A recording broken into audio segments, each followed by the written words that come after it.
चुनावी आंकड़ों के साथ एक बार फिर से आप सभी का बहुत बहुत स्वागत है। बड़ा सवाल यह है कि अगर बिहार में तय समय पर चुनाव हो जाता है तो फिर किसको फायदा और किसको होने वाला है नुकसान। सभी 243 सीटों के लिए सबसे ताजा आंकड़े निकलकर सामने आ चुके हैं। आखिर 243 सीटों के लिए जनता का मन क्या है, गठबंधन का स्वरूप क्या होने वाला है, कौन से बड़े दल जो है गठबंधन और महागठबंधन में शामिल होंगे, सभी 243 सीटों के लिए सबसे सटीक सर्वे ओपिनियन पोल सामने निकलकर आ चुका है। इस पर आपको सटीक विश्लेषण दिखाने वाले हैं। तो बड़ा सवाल यह है कि कोरोना काल के बीच विधानसभा चुनाव की तैयारी में जुटा है चुनाव आयोग। जल्द यहां पर नई गाइडलाइंस भी जारी कर सकता है।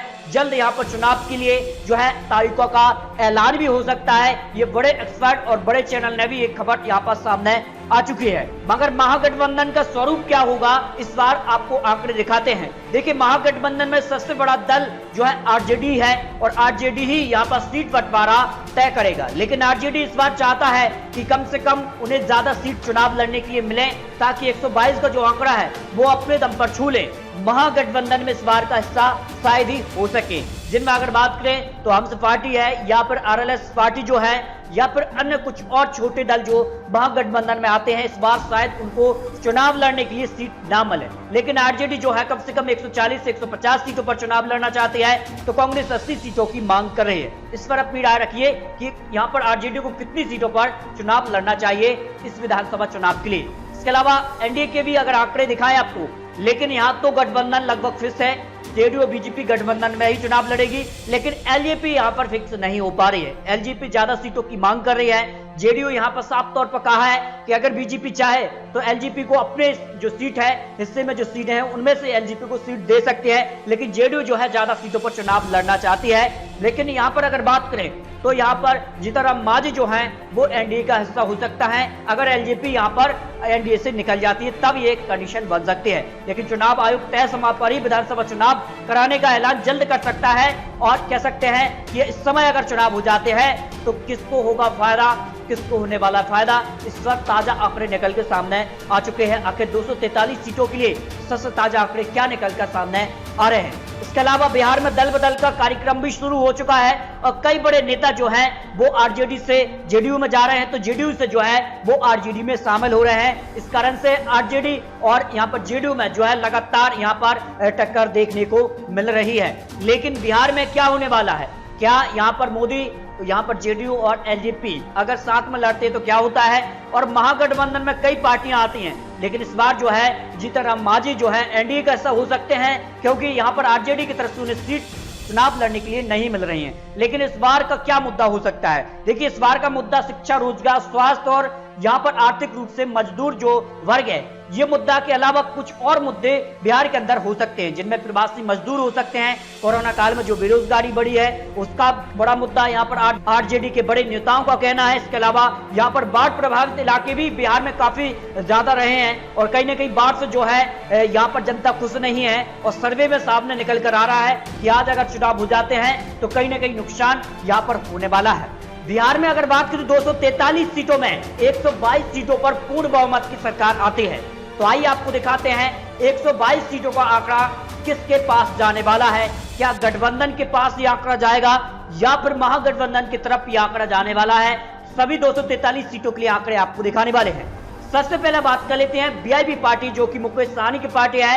इनको यहाँ पर 3 सीट मिलने की उम्मीद यहाँ पर दिखाई दे रही है। देखिए, बड़ा कारण यहाँ पर यह है कि आरजेडी कांग्रेस यहाँ पर ज्यादा सीट वीआईपी पार्टी को यहाँ पर महागठबंधन के तौर पर चुनाव लड़ने के लिए नहीं देने वाली है। कम से कम 5 से यहाँ पर 7 या 8 सीटों के आसपास उन्हें सीट मिल सकती हैं। हो सकता है 10 सीट वो अगर मिल जाती हैं फिर उनका आंकड़ा बढ़ सकता है। लेकिन 5 सीटों के आसपास अगर उन्हें यहाँ पर चुनाव लड़ने के लिए सीट मिलती है तो फिर 3 सीट यहाँ पर वीआईपी पार्टी को मिल सकती हैं। आंकड़ों के हिसाब से जो जनता कमेंट है या कई बड़े एक्सपर्ट लोग ने आंकड़े रखे हैं उन आंकड़ों के आधार पर यह आपको सर्वे दिखा रहे हैं। इसके अलावा अगर बात करें एलजेपी के लिए 2015 विधानसभा चुनाव में केवल 2 सीट मिली थी, लेकिन चुनाव लड़ा था उन्होंने 43 सीटों पर और सिर्फ 2 सीट पर ही उनकी जीत हुई थी।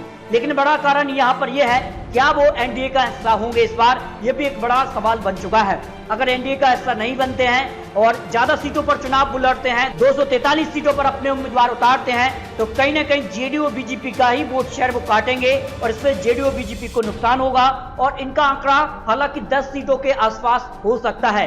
अगर यहाँ पर जेडीयू बीजेपी के साथ ये चुनावी मैदान में उतरते हैं और यहाँ पर उनको चुनाव लड़ने के लिए कम सीट ही मिलेंगी, क्योंकि 30 या 40 सीटों के आसपास उन्हें चुनाव में सीट लड़ने के लिए मिल सकती हैं, तो ऐसे में इनको 4 या 5 सीट के आसपास सीट मिल सकती है बड़े अक्सर लोगों के आंकड़ों के हिसाब से।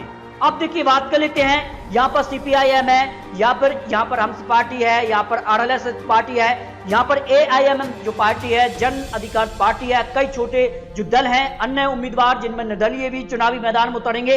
तो इन सभी को अगर बात करें 243 सीटों में से 18 सीटों के आसपास यहाँ पर सीट मिलने की उम्मीद यहाँ पर दिखाई दे रही है, वे ओपिनियन पोल के आंकड़ों के हिसाब से जो चुनावी सर्वे यहाँ पर निकलकर सामने आ रहा है। अब आपको दिखाते हैं, देखिए क्या यहाँ पर कांग्रेस के लिए आंकड़े बनते नजर आ रहे हैं। कांग्रेस की अगर बात करें तो कांग्रेस ज्यादा सीटों की मांग कर रही है, लेकिन आरजेडी यहाँ पर कम से कम उन्हें 40 से 50 सीटों पर ही चुनाव लड़ने के लिए सीट देगी। ऐसे में कांग्रेस को यहाँ पर 20 सीट मिलने की उम्मीद है और अगर उन्हें ज्यादा सीट मिलती है चुनाव लड़ने के लिए तो इनका आंकड़ा भी कांग्रेस का बढ़ सकता है। यहाँ पर जो आंकड़े निकलकर सामने आ रहे हैं 243 सीटों के लिए आपको कुछ आंकड़े और भी दिखाने वाले हैं। यहाँ पर अगर बात करें बीजेपी के लिए, तो बीजेपी के लिए जो है आंकड़े इस वक्त ठीक नहीं दिखाई दे रहे हैं, बीजेपी को नुकसान दिखाई दे रहा है, क्योंकि बीजेपी जो लगातार कई राज्यों में हारी है, इसका असर बिहार विधानसभा चुनाव में भी देखने को मिल सकता है। बिहार के अलावा अगर बात की तो हाल ही में दिल्ली में जो चुनाव हुआ है, झारखंड में जो चुनाव हुआ है, उनमें यहाँ पर कह सकते हैं राष्ट्रीय मुद्दों को लेकर बीजेपी चुनावी मैदान में उतरी, जिस कारण से बीजेपी को नुकसान हुआ है। अगर यहाँ पर बिहार में भी बीजेपी जो है राष्ट्रीय मुद्दों को लेकर उतरती है, एक्सपर्ट लोग मानते हैं कि बीजेपी को नुकसान हो सकता है। इस समय अगर चुनाव हो जाता है, बिहार के अंदर जिस प्रकार के हालात बने हुए हैं कोरोना काल के दौरान, यहाँ पर बाढ़ प्रभावित इलाकों के लिए, क्योंकि बाढ़ का स्तर जो है लगातार जो एक बड़ा मुद्दा बना हुआ है, और कहीं ना कहीं जनता इसको देखकर ही अगर इस समय चुनाव हो जाते हैं तो फिर बीजेपी को भी नुकसान दिखाई दे रहा है एक्सपर्ट के आंकड़ों के हिसाब से। इसके अलावा यहाँ पर जेडीयू के लिए क्या आंकड़े बनते नजर आ रहे हैं। देखिए जेडीयू की अगर बात करें तो जेडीयू जो है लगभग 110 से 120 सीटों के आसपास चुनाव लड़ सकती है, ऐसा आंकड़े निकलकर सामने आ रहे हैं। हो सकता है कि बीजेपी और जेडीयू 50-50 फॉर्मूले पर भी चुनाव लड़ सकती है, लेकिन यहाँ पर आंकड़े हैं कि जेडीयू जो है ज्यादा सीटों पर चुनाव लड़ना चाहेगी। ऐसे में अगर जेडीयू यहाँ पर 100 सीटों के आसपास चुनाव लड़ती है तो 50 से 60 सीटों तक उनको यहाँ पर सीट दिखाई दे रही है, क्योंकि जेडीयू को जो है यहाँ पर जनता कमेंट के आधार पर जो सर्वे किया गया, इसके अलावा जो हाल ही में बीजेपी ने जो सर्वे कराया था उसमें भी यहाँ पर नुकसान दिखाई दे रहे हैं। यानी आज अगर चुनाव हो जाते हैं जेडीयू बीजेपी को नुकसान होगा, ऐसा एक्सपर्ट लोग आंकड़े रख रहे हैं। तो जेडीयू जो है 50 से 60 सीटों के आसपास यहाँ पर सीट मिलने की उम्मीद है। अब सबसे ज्यादा सीट किस हिस्से में जा रही है, क्योंकि देखिए यहाँ पर अगर बात करें तो सबसे ज्यादा सीट जो है वो आरजेडी के हिस्से में जा रही है, क्योंकि आरजेडी सबसे ज्यादा सीटों पर भी चुनाव लड़ी है। इसको आपको भूलना नहीं होगा, क्योंकि आरजेडी कम से कम 140 से 160 सीटों के आसपास ही चुनाव लड़ने वाली है, और जो आंकड़ा है 122 का वो चाहती है कि अपने दम पर भी प्राप्त कर ले। इस पर अपनी राय कमेंट बॉक्स में आपको रखनी है। क्या आरजेडी जो है अपने दम पर क्या बिहार विधानसभा चुनाव में वो आंकड़ा प्राप्त कर पाएगी, क्योंकि कई विधानसभा चुनाव हो चुके हैं लेकिन एक भी पार्टी को अब तक अपने दम पर 122 का आंकड़ा जनता ने नहीं दिया है। तो क्या 2020 वो साल हो गई जब एक पार्टी को पूर्ण बहुमत मिलने वाला है, इस पर आपको अपनी राय रखनी है। देखिए इसके अलावा अगर बात करें तो महागठबंधन और गठबंधन में किस प्रकार के आंकड़े इस वक्त दिखाई दे रहे हैं। इससे पहले भी जो सर्वे निकला था 42,000 लोगों के जो सैंपल सर्वे जो निकला था उसमें भी जो है कि यहाँ पर जेडीयू और बीजेपी यानी एनडीए को 100 सीटों के आसपास ही सीटें दिखाई गई थी। यानी यहाँ पर अगर बात करें तो जेडीयू बीजेपी और जो छोटे दल हैं, एलजेपी इसमें शामिल नहीं है, क्योंकि एलजेपी फिलहाल जो है एनडीए का अभी तक फाइनल नहीं हुआ है कि वो एनडीए का ही हिस्सा होंगे। इस कारण से जो है इनको 101 सीट यहाँ पर मिलती नजर आ रही है एनडीए के हिस्से में। इसके अलावा आरजेडी की अगर बात करें, आरजेडी को 134 सीटें मिलती नजर आ रही हैं। हालांकि यहाँ पर कह सकते हैं कांग्रेस और जेडीयू और यहाँ पर कह सकते हैं वीआईपी पार्टी, ये तीन जो दल हैं वो फिलहाल अब महागठबंधन का स्वरूप माने जा रहे हैं, लेकिन कुछ और छोटे दल आएंगे। लेकिन इसमें सीट बंटवारे के चक्कर में जो है यहाँ पर नहीं चाहती कांग्रेस भी कि कुछ और अन्य जो दल है वो इसमें शामिल हों। इस कारण से यहाँ पर 134 का आंकड़ा महागठबंधन के लिए दिखाई दे रहा है, जबकि 18 से 20 सीट अन्य के हिस्से में भी यहाँ पर दिखाई दे रही हैं। यानी बिहार विधानसभा चुनाव 2020 कांटे की टक्कर होगी या फिर एक तरफा जीत होगी, इस पर आपको अपनी राय कमेंट बॉक्स में रखनी है। हालांकि आने वाले समय में किस प्रकार से गठबंधन होने वाले हैं और किस प्रकार से सीट शेयरिंग होगी और उसके बाद किस प्रकार से चुनावी प्रचार होंगे, इसके बाद आंकड़े बदल भी सकते हैं। तो आने वाले सभी चुनावी विश्लेषण, ओपिनियन पोल की जानकारी अगर आप पाना चाहते हैं तो आप चैनल को सब्सक्राइब कर लीजिए। और अगर आपने वीडियो को लाइक शेयर नहीं किया है तो कर दीजिए, क्योंकि आपका वीडियो लाइक करना और शेयर करना ही हमारी मेहनत का फल होता है। मिलते हैं एक और नई जानकारी के साथ, तब तक के लिए जय हिंद, जय भारत।